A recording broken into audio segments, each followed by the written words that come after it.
नमः शिवाय। Hello everyone. कोई भी मनोकामना पूर्ण करने के लिए, मनोवांछित फल प्राप्ति के लिए 16 सोमवार के व्रत किए जाते हैं। पूजन करने के बाद व्रत कथा सुनी जाती है, उसका विशेष महत्व होता है।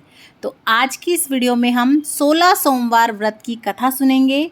16 सोमवार के व्रत कैसे करने चाहिए, शुरू कब से करें, व्रत में क्या खाएं क्या ना खाएं, सभी नियम, उद्यापन कैसे करना है, इस पर डिटेल में वीडियो आ चुकी है चैनल पर। लिंक आपको डिस्क्रिप्शन बॉक्स में मिल जाएगा, उसे भी ज़रूर देखिएगा।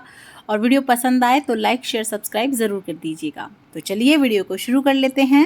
देखिए, सबसे पहले हम लोग पूजा कर लेंगे, उसके बाद हम एक लोटा जल ले लेंगे और हाथ में आप कुछ या तो फूल या फिर कुछ चावल के दाने ले लें और फिर हम कथा सुनेंगे, क्योंकि कथा कभी भी खाली हाथ नहीं सुनी जाती। और जब भी आप कोई कथा सुनते हैं तो हुंकारा जरूर भरें, वरना आपको कथा का संपूर्ण फल नहीं मिलता है। तो चलिए कथा को शुरू कर लेते हैं। ओम नमः शिवाय। एक समय श्री महादेव जी पार्वती के साथ भ्रमण करते हुए मृत्युलोक में अमरावती नगरी में आए।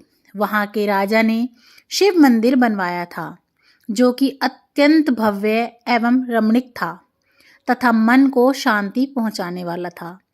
भ्रमण करते समय शिव पार्वती भी वहीं ठहर गए। पार्वती ने कहा, हे नाथ, आओ आज इसी स्थान पर चौरस पासे खेलें। खेल प्रारंभ हुआ। शिवजी कहने लगे, जीतूंगा तो मैं ही।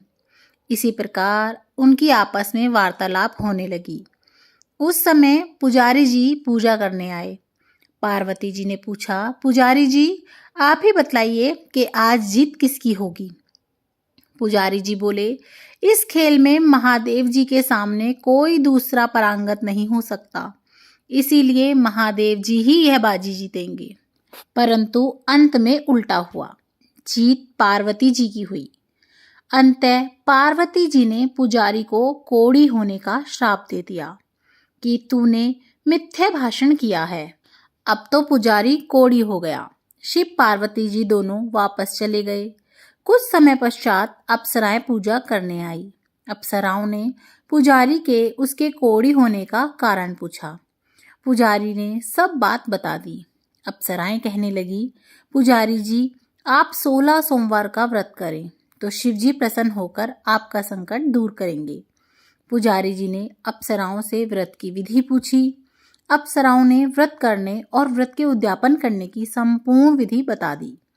पुजारी ने विधि पूर्वक श्रद्धा भाव से व्रत प्रारंभ किया और अंत में व्रत का उद्यापन भी किया। व्रत के प्रभाव से पुजारी जी रोग मुक्त हो गए। कुछ दिनों बाद शंकर पार्वती जी पुनः उस मंदिर में आए तो पुजारी जी को रोग मुक्त देखकर पार्वती ने पूछा, मेरे दिए हुए श्राप से मुक्ति पाने का तुमने कौन सा उपाय किया। पुजारी जी ने कहा, हे माता, अप्सराओं द्वारा बताए गए 16 सोमवार के व्रत करने से मेरा यह कष्ट दूर हुआ है। पार्वती जी ने भी 16 सोमवार का व्रत किया, जिससे उनसे रूठे हुए कार्तिकेय जी भी अपनी माता से प्रसन्न होकर आज्ञाकारी हुए। कार्तिकेय जी ने पूछा, हे माता, क्या कारण है कि मेरा मन सदा आपके चरणों में ही लगा रहता है। पार्वती जी ने कार्तिक को 16 सोमवार के व्रत का महात्म तथा विधि बतलाई। तब कार्तिकेय जी ने भी इस व्रत को किया तो उनका बिछड़ा हुआ मित्र उन्हें मिल गया। अब मित्र ने भी इसी व्रत को अपने विवाह होने की इच्छा से किया। फल से वह विदेश गया। वहां के राजा की कन्या का स्वयंवर था। राजा ने प्रण किया था कि हथनी जिस व्यक्ति के गले में वरमाला डाल देगी, उसी के साथ राजकुमारी का विवाह करूंगा। यह ब्राह्मण मित्र भी स्वयंवर देखने की इच्छा से वहां एक ओर जाकर बैठ गया। हथनी ने इसी ब्राह्मण मित्र को माला पहनाई तो राजा ने बड़ी धूमधाम से अपनी राजकुमारी का विवाह उसके साथ कर दिया। तत्पश्चात दोनों सुखपूर्वक रहने लगे। एक दिन राजकन्या ने पूछा, हे नाथ, आपने कौन सा पुण्य किया जिससे हथनी ने आपके गले में ही वरमाला पहनाई। ब्राह्मण पति ने कहा, मैंने कार्तिकेय जी द्वारा बताए अनुसार 16 सोमवार का व्रत पूर्ण विधि विधान सहित किया, श्रद्धा भक्ति से किया, जिसके फल के कारण मुझे तुम्हारे जैसी सौभाग्यशाली पत्नी मिली। अब तो राजकन्या ने भी सत्य पुत्र प्राप्ति के लिए व्रत किया और सर्वगुण संपन्न पुत्र प्राप्त किया। बड़े होकर पुत्र ने भी राज्य प्राप्ति की कामना से 16 सोमवार का व्रत किया। राजा के देवलोक होने पर इसी ब्राह्मण कुमार को राजगद्दी मिली। फिर भी वह इस व्रत को करता रहा। एक दिन उसने अपनी पत्नी से पूजा सामग्री शिवालय ले चलने को कहा, परंतु उसने पूजा सामग्री अपनी दासी द्वारा भिजवा दी। जब राजा ने पूजन समाप्त किया तो आकाशवाणी हुई कि हे राजा, तुम इस पत्नी को त्याग दो, नहीं तो राजपाट से हाथ धोना पड़ेगा। प्रभु की आज्ञा मानकर उसने अपनी पत्नी को महल से निकाल दिया। तब वह अपने भाग्य को कोसती हुई एक बुढ़िया पाई के पास गई और अपना दुखड़ा सुनाया। तब बुढ़िया को बताया, मैं पूजन सामग्री राजा के कहे अनुसार शिवालय में नहीं ले गई और इसी कारण राजा ने मुझे निकाल दिया। बुढ़िया ने कहा, तुझे मेरा काम करना पड़ेगा। उसने स्वीकार कर लिया। तब बुढ़िया ने सूत की गठरी उसके सिर पे रखी और बाजार भेज दिया। रास्ते में आंधी आई तो सिर पर रखी गठरी उड़ गई। बुढ़िया ने डांटकर उसे भगा दिया। अब रानी बुढ़िया के यहाँ से चलते चलते एक आश्रम में पहुंची।